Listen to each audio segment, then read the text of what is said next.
Well, that was another experience. I had been places where they'd had riots before, and I'd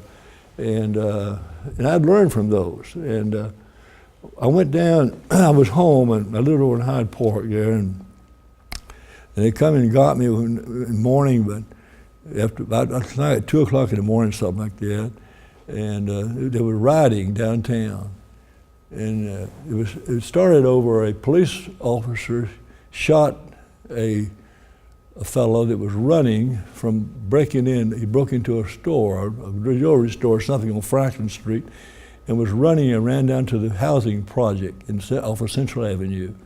It was mostly all black area there, and he shot this boy. He was climbing over a fence, and he was a criminal. He would commit a crime, and he was in flee, and the policeman was in his right to do that.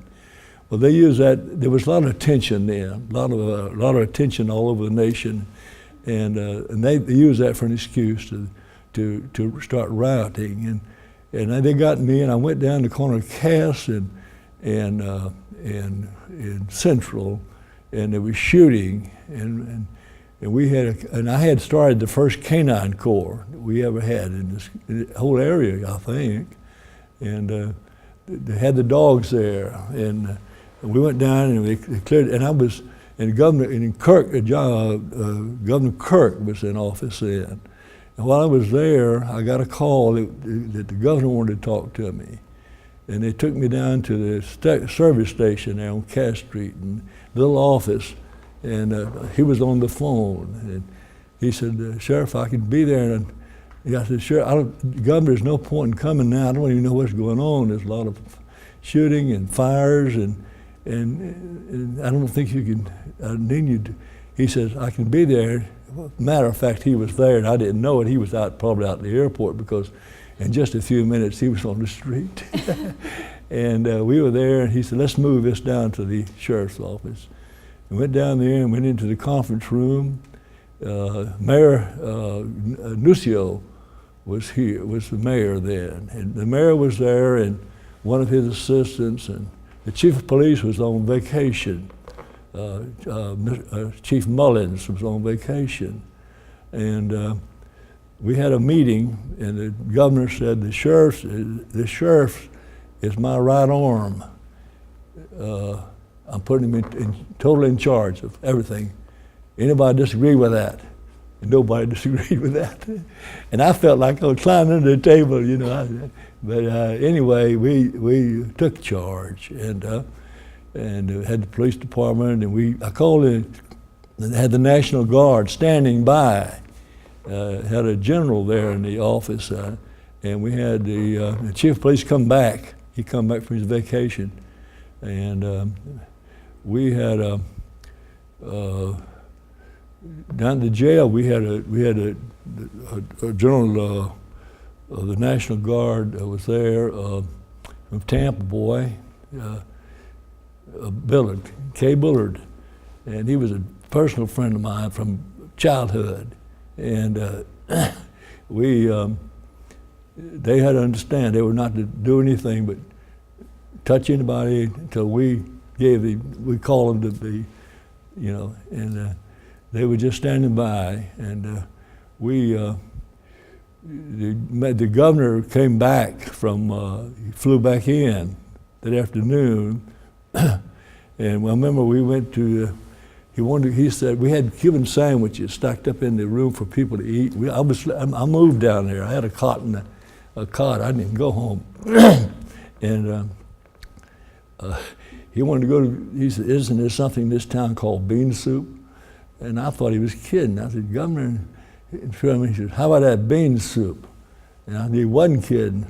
So when I took him out to the Columbia restaurant, I didn't want to go. I didn't have no business out there. I needed to be where I was, and went out there and went into the Columbia restaurant and sat down, and Caesar Gosmar owned the restaurant. He heard the governor was in the restaurant. He come by and he had his violin, and he come in and made a lot over the governor being there. Then he had the musicians come out, and they were serenading us around.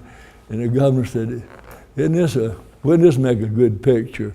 The doggone sheriff and the governor sitting here fiddling while Rome is burning. And I was thinking that already. And that's a little story aside. Anyway, he was a good man to have in charge. He'd had some military experience, a captain in the Marine Corps, the governor. And he understood. The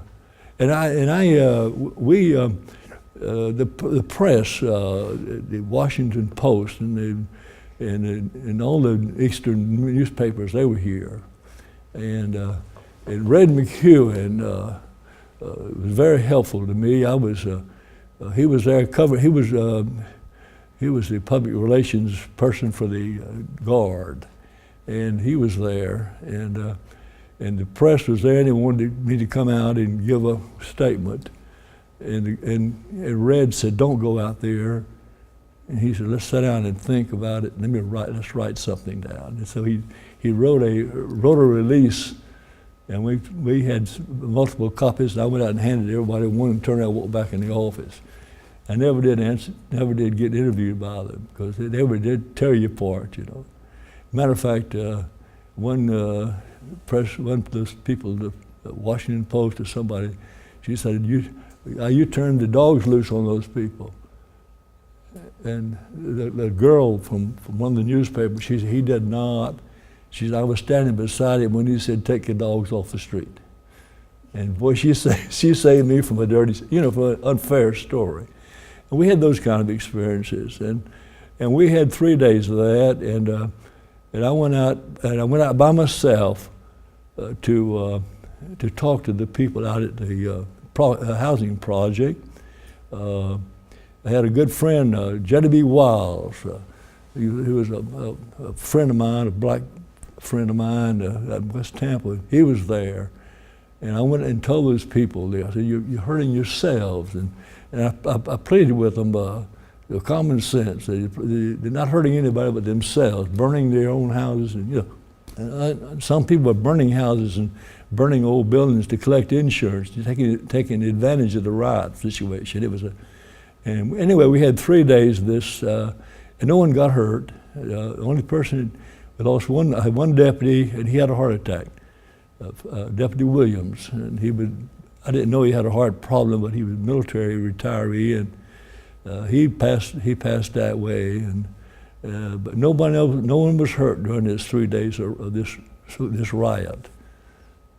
And we got some good national attention from that, and a lot of nice stories, and a lot of recognitions from all over the country, the way we handle that riot.